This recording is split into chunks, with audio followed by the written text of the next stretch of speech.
Assalamu alaikum. I'm Huma Islam, your O levels Islamia teacher. Today's topic is Hajj. Hajj is from P2, chapter 4, from the Pillars of Islam. It's an important ritual, it's an important manasik of the Islamic faith. And what does the Quran say about Hajj and Umrah? And complete the Hajj and Umrah for Allah. It's from Surah Al-Baqarah, verse number 196. So Allah has ordered us in Surah Al-Baqarah that complete your Hajj and Umrah only for the purpose of Allah and not to show off. Then we have another verse, and proclaim among men the pilgrimage. They will come to thee on foot and on every lean camel, coming from every remote path. This is Surah Al-Hajj, in which Allah subhanahu wa ta'ala commands Hazrat Ibrahim to do the azan and proclaim, uh, call everybody to Hajj. And at that time, Hazrat Ibrahim asked Allah subhanahu wa ta'ala that there's nobody around, nobody can hear me. So why should I give the azan of Hajj? And it is said that Allah says, you just proclaim it. It is my duty for people to, hear it, to get your voice to them. And you must have seen in society, people all of a sudden they say, we're desperate to go to Hajj. That is when Allah inculcates or inspires them that it's time for their Hajj. Now, kinds of Hajj. There are three different kinds of Hajj. Hajj Tamattu. Hajj Tamattu means to perform Umrah in the months of Hajj, then perform Hajj. So Hajj Tamattu is the one that we perform when we're going from Pakistan. We first perform Umrah, and then we exit our ihram of Umrah, and then we perform Hajj in the month of Hajj with a separate ihram. We attain a separate ihram. One has to offer a sacrifice, a hadi at Hajj Tamattu at the end of Hajj. So it's a Hajj and Umrah together in separate ihram. Then we have Hajj Qiran. We enter the state of ihram with the intention of performing Umrah and Hajj together in only one ihram. In other words, we combine Hajj and Umrah together. We enter the state of ihram, we perform Umrah, and then we perform Hajj in the same ihram. One has to offer a sacrifice, which is called a hadi. So it's Hajj and Umrah enclosed in one ihram, in one state of ihram. Then we have Hajj Ifrad. Hajj Ifrad is from Fard, in other words, being alone. Like Tamattu means benefit, so you're benefiting from Umrah and Hajj. Kiran means it's from Qarn. Qarn means is like a horn in which you have two things together. Ifrad is from Fard, means singular. Enter the state of ihram with the intention of performing Hajj only. No hadi is required from him. So it's Hajj on its own. So rough recap, Tamattu, Hajj and Umrah in separate ihrams. Hajj Qiran, Hajj and Umrah performed in a single ihram, in the single state of ihram. And then Hajj Ifrad is when you enter the state of ihram only for Hajj. Usually the people living in and around Makkah, they usually perform Hajj Ifrad. Miqat. Now, Miqat is very important. Dhul Halifa, Miqat is that place that you can't pass this geographical place without attaining ihram. In other words, it is obligatory for everyone intending to perform Hajj to enter the state of ihram at this specific miqat. It's a geographical place on the earth. So it's a geographical place on earth where you have to attain your ihram. Ihram, remember, is a state of ihram that you enter into. It's not just two white cloths, it's not just your abaya, it's a state, a physical and spiritual state that you enter into in which you prohibit yourself. Some halal things become haram for you. We will discuss that later. So Dhul Halifa for the people coming from Medina. If you remember in Hajjatul Wida, the Prophet ﷺ attained ihram at Dhul Halifa, even at the time of Hudaybiyah, when he had to go back for when they set out for Umrah. All of them attained their ihram at Dhul Halifa because it's a miqat. These miqat were defined way before Islam. Al Juhfa for the people coming from Asham. Where is Sham? It's Syria. In other words, coming from the Europe. Qaran al Manazil for the people of Najd coming from Iraq. Yalmalam for the people of Yemen. Yemen is in the south of Makkah. Whoever is living within these miqats should enter the state of ihram for wherever he sets out from. For example, if you're living in the vicinity of Haram, or you're living in Taif and there's no miqat that you can follow, you will just attain your ihram from where you are. So if you can see, this is the Red Sea, and you can see Makkah and Jeddah. Usually Muslims come, they set at Jeddah, the aeroplane comes to Jeddah, and they already attain their miqat, their ihram at their miqat in the aeroplane. It is announced in the aeroplane for people coming from Pakistan that now please attain ihram because you are passing the miqat. So then people start doing their niyat for Hajj. You can see Zul Khalifa to the north. You can see Al Juhfa to the north. You can see Yelmalam for the people below, Karan Al Manazil from Najd, and Datul Arq, Medina. Umrah. Ihram is a pillar of your Umrah. In other words, you have to attain the state of Ihram. It's a rukn, in other words. Circuit or the tawaf of the Kaaba, that is also a pillar of Ihram. It's a rukn of Umrah. Sa'i is a pillar. Sa'i is going from Safa to Marwa 7 times. And then shaving or shortening of your hair is an obligatory act. Ihram for Umrah.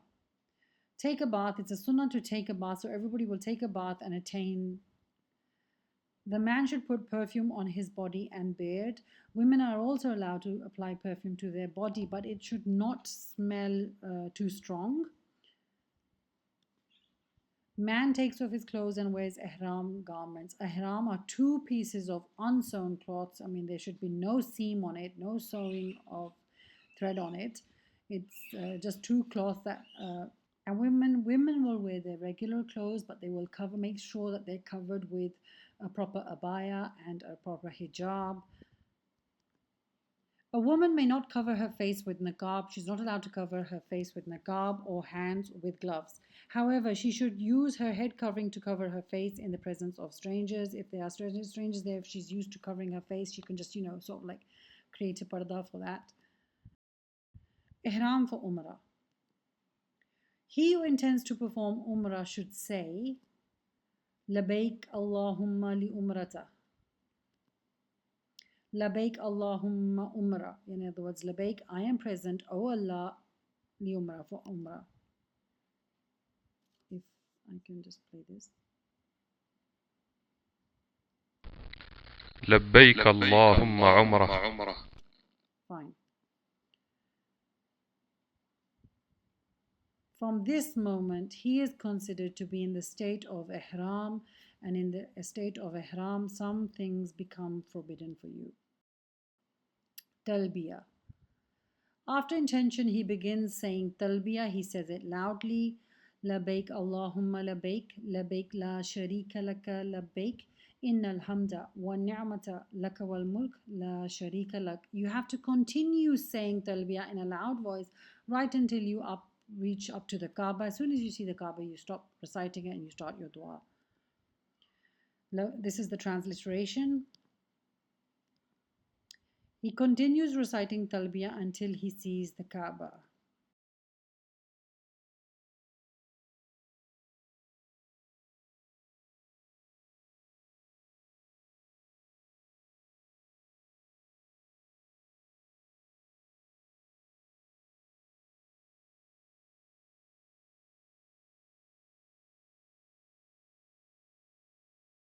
Forbidden things in Ihram. In the state of Ihram, a few things become forbidden for you. That is, to wear any seamed garment for men, like a shirt, a turban, trousers, a hooded garment, leather socks, gloves. It is a sunnah for the garment to be white for men. It is forbidden for women to wear niqab. Covering the head or face is forbidden for men. Forbidden things in Ihram continued, applying perfume for men and women. Remember, the first time they applied perfume was after having a bath and before putting on the Ihram and before announcing the niyat for ihram. After you've entered the niyat for ihram, then you're not allowed to use perfume at all, not in the form of attar, not in the form of perfumed soap, not in the form of perfumed shampoo. So perfume, applying perfume in any sort is haram, in fact, at that time, because you are in the state of ihram. Shaving or cutting hair from the head or the body will be haram. So if you have important hair to be cut, your underarms, your under navel, then they should be cut or shortened or whatever you do before entering the state of ihram. Cutting nails of the hands or toes should be done before entering the state of ihram, because once you've entered the state of ihram, then it becomes forbidden. Continued forbidden things in ihram is you're not allowed to marry anybody and you're not allowed to go hunting. You're most probably thinking, why does anybody want to go hunting? But don't forget, this is the time Hajj was made farz, during the time when the Arabs used to, it was the biggest sport and the biggest way to eat was to be hunting. Allah said in the Quran, وَحُرِّمَ عَلَيْكُمُ الصَّيْدُ الْبَرِّ وَالْبَرِّ مَا دُمْتُمْ حُرُّمًا وَاتَّقُوا اللَّهَ الَّذِي إِلَيْهِ. And Allah has forbidden upon you Saydul Bar, in other words, the hunting animal of the land, until you are in the state of huruma, in other words, your state of ihram. So fear Allah. Allazi ilayhi tuhsharun, you will all be gathered to Him. Another thing that is forbidden for married couples is sexual relations. And unmarried couples, they're not allowed anyway. It's haram anyway. It's a gravest sin. But for married couples, they are also not allowed to indulge in their sexual relationship during ihram. To the sacred mosque. Now you've attained the ihram, you're reciting the talbiyah, you know what's forbidden now. You're going to the sacred mosque, which is Baytullah. It's also known as Masjidul Haram, Baytullah. There you go, a beautiful picture. So the door of Kaaba, you've most probably seen, is usually of gold. You can see it. Then you can see Maqam Ibrahim. It's a golden, it's like a closet. It's a golden enclosure in which the feet of Ibrahim are visible. Why are they visible? It is said that on that stone, Hazrat Ibrahim used to rise. It was like an escalator. It would raise so Prophet Ibrahim could help building the Kaaba, raise with him. And so his foot imprints will lasted there for the people to come. Then Hijr Ismail, the place where Ismail stayed, in other words, his quarters. And then the black stone, Hajr Aswad. Hajr Aswad is the black stone that is revealed from heaven, and it is the same black stone that before the prophecy, the Prophet placed it there with the help of other tribal leaders. Then you have Rukn Yamani, and you have Rukn Shami, and Rukn Iraqi. These points point to Yemen, Sham, and Iraq. Then if you further go on, you can see Zamzam water. If you go straight in the direction of Maqam Ibrahim, if you walk straight backwards into the verandas, you will go to the water where the Zamzam well is. And then you can walk to Safa, right from the door of the Kaaba. If you walk backwards, you will enter into Safa. The door of King Fahd. Entering the sacred mosque. When entering the sacred mosque, one should step in with the right foot and recite the following invocation. Don't forget that this supplication should be supplicated entering into every single mosque. Allahumma salli ala Muhammadin wa sallam. Allahumma aftih li abwabi rahmatik. Oh Allah, open the doors of your rahmat, of your mercy. أعوذ بالله العظيم وبوجهه الكريم والسلطانه القديم من شيطان الرجيم. In other words, you're seeking protection of Allah from Satan. Entering the sacred mosque. With the name of Allah, and peace and blessings be upon Allah's messenger, I seek refuge with Allah, this is the translation, and Almighty by His noble face and His ancient rulership and the authority against the accursed Satan. O Allah, open the gates of your mercy for me. Tawaf. It is a condition for tawaf to Cover one's aura, in other words, like you cover yourself in namaz, salah, purity of the body and clothes, exactly the same as salah, and from major and minor hadas. Major and minor hadas would be sexual impurity if you need a bath after sexual intercourse, if you need it after the birth of a child, or you need it after your menstruation cycle. That is called a hadas major. And then a minor would be if you've used the bathroom, then you would have to, or past wind or any discharge, then that is minor hadath. You have to be free from any type of hadath. You intend tawaf for umrah. In other words, when you're performing the tawaf, your intention matters. You have to make 7 rounds with the Kaaba on your left side, beginning from the black stone and ending with it. So you'll start from the black stone. Bismillahi Allahu Akbar. You will raise your right hand, look towards the black stone. The Prophet used to kiss it. Nowadays, Muslims are too far away to even get to it. So look towards it, raise your right hand, and say Bismillahi Allahu Akbar. That we are starting with Allah's name, who was great. You will start your round from there. And when you reach up to the black stone, it's better if you use a tasbih. 1 round will be complete, then you start again, 2nd, 3rd, 4th, 5th, 6th, 7th, you end up in at the black stone again. Then you'll go to Maqam Ibrahim to pray to Nawafil.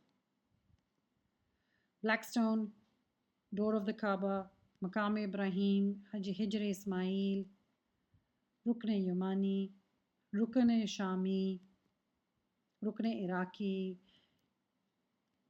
start line, and then you go around. If you can see the yellow line, you will go around like this. If you see, you start from here, your footsteps, you go around, that will be 1, then 2. After the 7 circulations, you will recite 2 nafals at Maqam Ibrahim, and then you'll go to Zamzam, then you go to Safa. Ibtida and Ramal. Ibtida, it is a sunnah in Umrah's tawaf and every arrival tawaf to make ibtida. What is ibtida? Ibtida means uncovering the right shoulder. So what are you going to uncover? You're uncovering the right shoulder, the men, not women. Please don't do something like that. You will cover the right shoulder and you will cover the left shoulder only. And Ramal. Ramal is to walk at a brisk pace, in other words, a faster pace in the first 3 rounds of Umrah, because when the Prophet came in for Umrah, he did this, that's why we follow him. Tawaf. You should first face the black stone, touch it with your right hand, and if possible, kiss it, saying, in the name of Allah, Allah is most great. O Allah, I do so with faith in you, believing in your book, honoring the promise to you, and following the sunnah of your messenger Muhammad sallallahu alaihi wasallam. If it is too difficult to touch, you should make a gesture to the black stone, Allahu Akbar, from far away. Supplication for tawaf. There is no particular supplication for tawaf. It is desirable to recite the following supplication while walking between the Rukn Yamani and the black stone. When you reach the Rukn Yamani, you're supposed to start this dua up till the black stone. Why? Because it's a sunnah and the dua is in the Quran. Rabbana atina fid dunya hasanatan wa fil akhirati hasanatan wa qina azaban nar. This is a Quranic dua that you are supposed to, and during the dua, you can recite anything, you can do your recitations, you can pray to Allah, you can do astaghfar, whatever. O our Lord, grant us the good in this life and in the next life, and save us from the torment of hellfire. Maqam Ibrahim. It is a sunnah to offer 2 rakat at Maqam Ibrahim, the station of Ibrahim, after finishing the tawaf. If this is not possible due to a crowd, one should perform it in any part of the mosque. It is said in the first rakat you will recite Surat Al-Kafirun, and in the second recite Surat Ikhlas. In the 2 rakats, one should recite Surat Al-Kafirun and Surat Al-Ikhlas in the second rakat. Maqam Ibrahim, this is the footsteps that you can see. This is where the Prophet Ibrahim used to stand and then be raised so that he can put blocks to build the Kaaba. Zamzam. It is preferable to drink Zamzam water after offering the 2 rakah. And it is said that a person should keep standing and drink with full gulps instead of, taking breaths. not drink it like the usual sunnah. Drink it in a different way with your full, so that your thirst is fulfilled without any breath, and you can stand up while drinking it. And the significance of Zamzam and Maqam Ibrahim and say Safa Marwa, I've given in detail in a B part question on my YouTube channel. Search for it, you will find it. It is preferable to drink as much as you can and supplicate. Zamzam. Zamzam means to stop. This is the water that when Hazrat Hajra went looking for water, Ismail was crying, and due to his continuous crying and the continuous rubbing of his feet on the ground, water erupted. This was a miracle from Allah. Say is the place from where her Hajra, she ran from Safa to Marwa, from Marwa to Safa, searching for water for her son because he was thirsty and she was also thirsty. When you go towards Safa, you recite the verse, إن الصفا والمروة من شعائر الله فمن حج البيت أو اتمر فلا جناح عليه أن يطوف بهما ومن تطوع خيرا فإن الله شاكر عليم. And you say, I begin with what Allah began with, then you mount as-Safa. In other words, in the verses it means Inna Safa wal Marwata, no doubt Safa and Marwa are from the Sha'ir Allah, are from the signs of Allah. So whoever Hajj al-Bayt, whoever comes to the Hajj of the Bayt, who comes to do the Tawaf of the Bayt, or with Tamara, or comes for Umrah, then there's no sin for them to do the Tawaf of Safa and Marwa with their heart. Why is Allah saying there's no sin? There's no harm? Because in idol worship in the day of Jahalat, the Arabs had placed two idols, one on Safa and one on Marwa.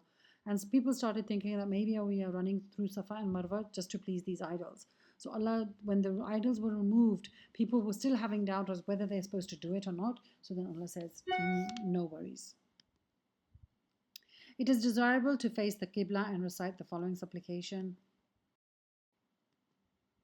لا إله إلا الله وحده لا شريك له له الملك وله الحمد يحيي ويميت وهو على كل شيء قدير. This is a very common dua. I think you all recite it already. La ilaha illallah, there is no ilah, there is no God except for Allah. Wahdahu, He is the only one. La sharika lah, there is no one comparable to Him. Lahu mulk, for Him is the kingdom, the dominion. Walahul hamd, and for Him is all the praise. Yuhyi, He is the one who grants life. Wa yumit, and He is the one who grants death. Wahuwa, and He, Allah, upon kulli shay'in, upon everything, qadir, is omnipotent. لا إله إلا الله وحده لا شريك له أنجز وعده ونصر عبده وهزم الأحزاب وحده. In this one it's exactly the same word, but it أنجز وعده, he has fulfilled his wa'da, his promise, ونصر عبده, and he has helped his servant, in other words the Prophet ﷺ, وهزم الأحزاب, and he has defeated the ahzab, the groups, وحده, singularly. Then say, there is no true God but Allah, and Allah is most great. There is no true God but Allah. He is the one having no partner, and to Him belongs the kingdom and all praises. He causes life and death. He has the authority over everything. There is no true God but Allah. He fulfilled His promise, gave victory to His slave, and He alone defeated the Ahzab. You should raise your hands while supplicating. Invoke Allah after this supplication for anything you want. These supplications can be recited thrice. Say, after descending, one should move towards Mount Al-Marwa. On reaching the first green light, now they are first green light, the males should walk at a brisk pace until they reach the other green sign. Why? Because at the mountain she had to go slow, and when the plain area would come, she would run faster to get to the other mountain. So that's why men remember this, commemorate her action and of Hajra's action, so they run fast. Say, then one should climb Mount Marwa and recite the same supplication said at As-Safa. It should be done 7 times. You will end up at Marwa after you've completed it. To walk towards one side is reckoned as one say trip, and to return is another say trip. It is permissible to perform say in a state of impurity. In other words, your wudu is not farz for say, because this is a ritual. Tawaf is an ibadah, and say is just a ritual, so you don't have to be in the state of wudu. Shaving or shortening of hair. If you go when you get off from Marwa, you can easily go and then shave off your hair, and women will just cut a bit. After completing say, one should shave or shorten his hair.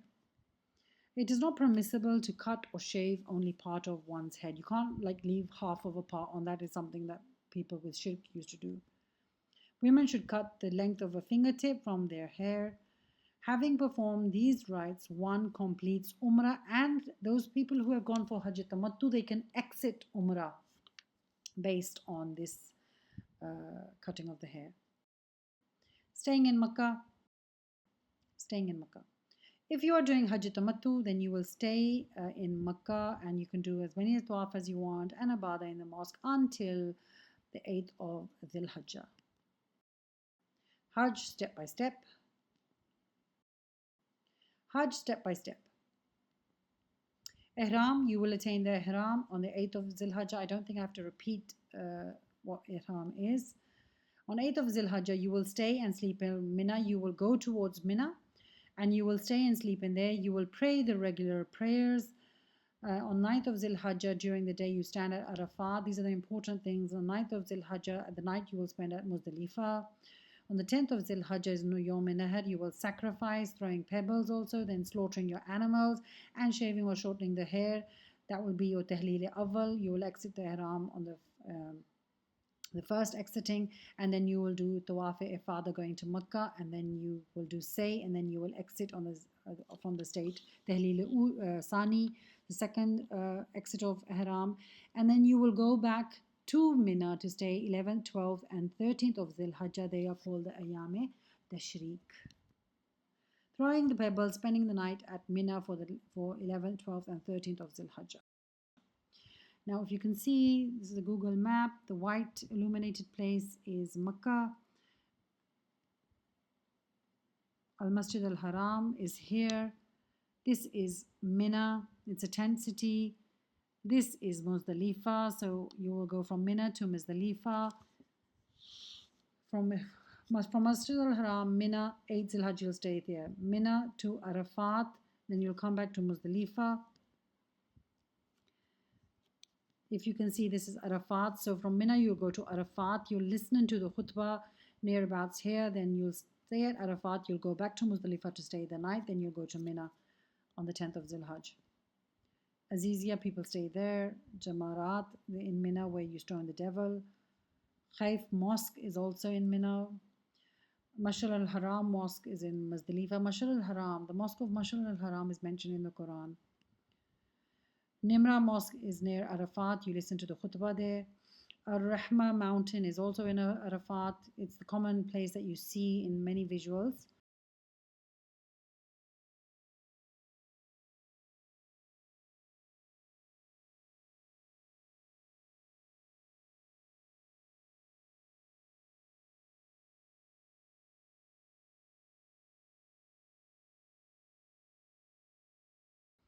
Ihram for Hajj.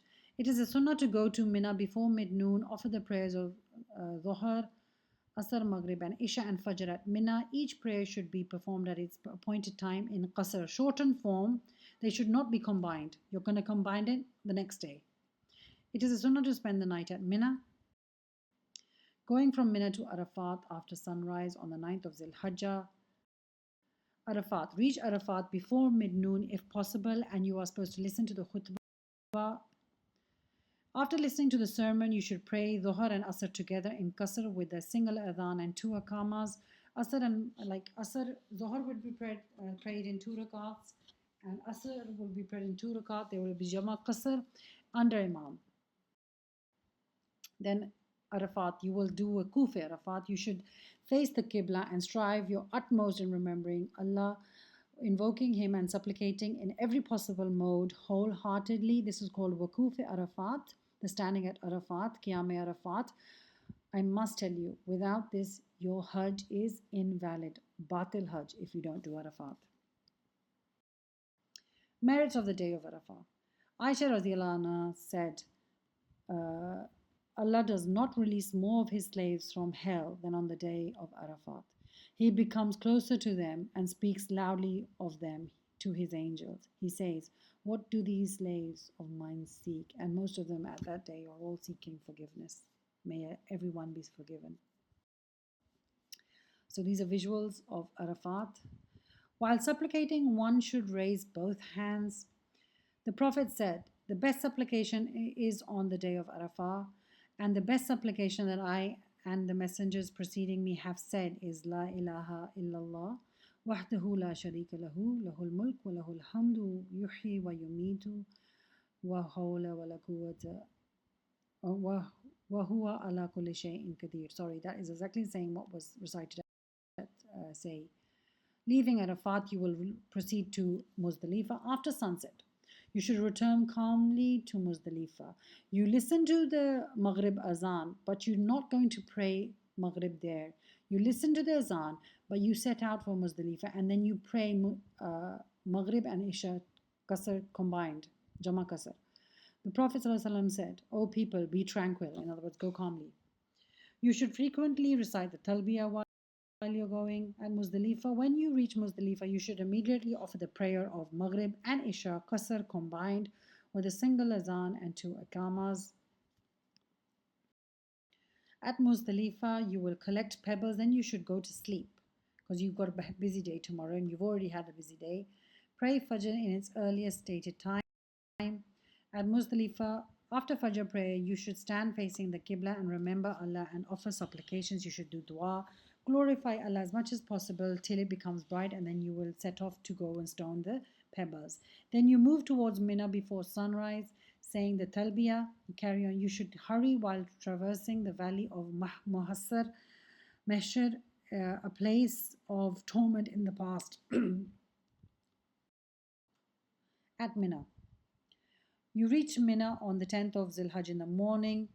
Moving after sunrise, you should throw the pebbles, slaughter the sacrificial animals, and shave or shorten your hair. Perform tawaf al-ifada and say. Now, you can have a bath after you've sacrificed the animal, and you can shorten your hair after the sacrifice of the animal, and you can also have a bath and put on your regular clothes. You're going to be throwing pebbles only at the first Jamarat, the Jamarat al-Aqaba. It's the same Jamarat where the Prophet used to preach to the people of Medina in the pledges of Aqaba. Casting the pebbles at Mina.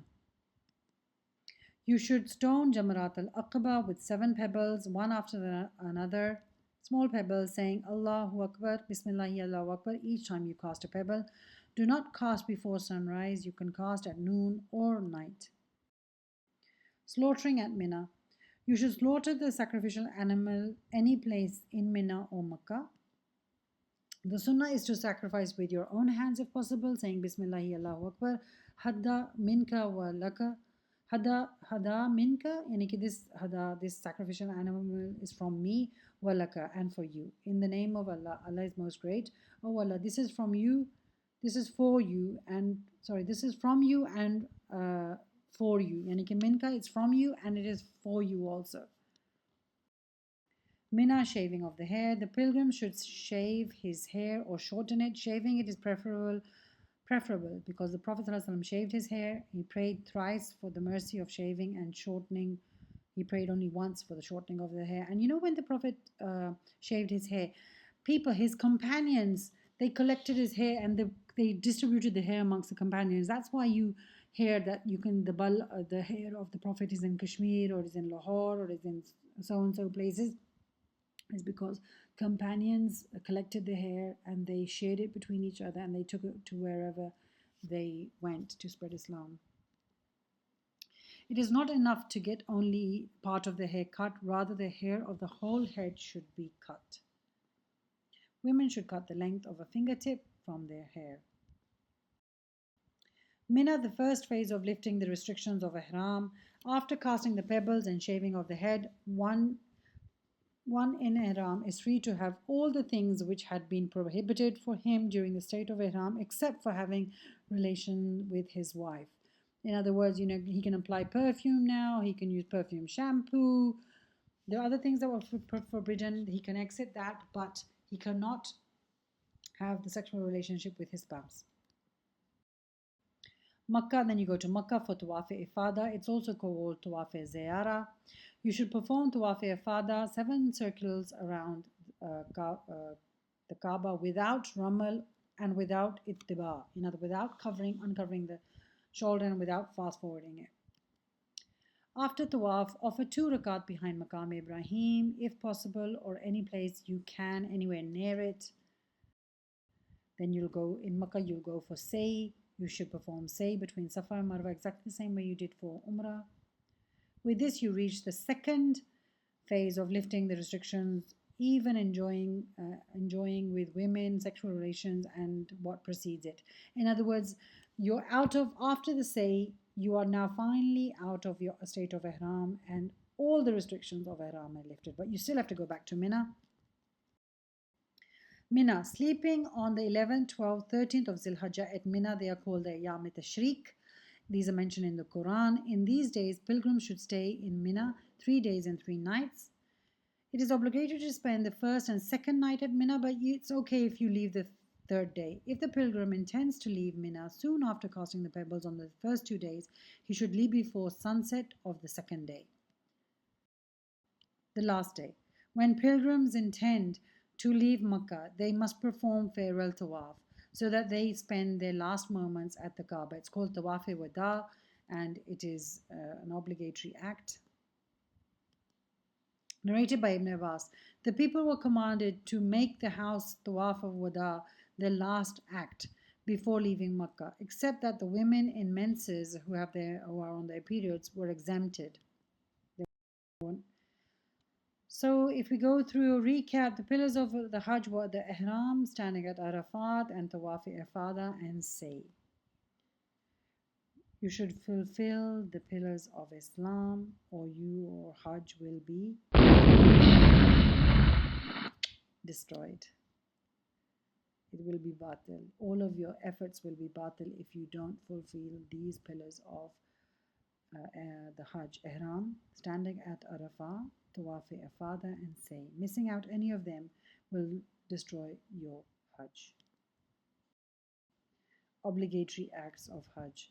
Ihram from the Miqat, standing at Arafat till night, spending the night in Muzdalifah, spending the nights in Mina, Yam Tashriq, casting pebbles consecutively, shaving or shortening of the hair, and the farewell tawaf. I hope I've addressed the topic for your understanding. Disruption of the obligatory acts requires offering of a hadith.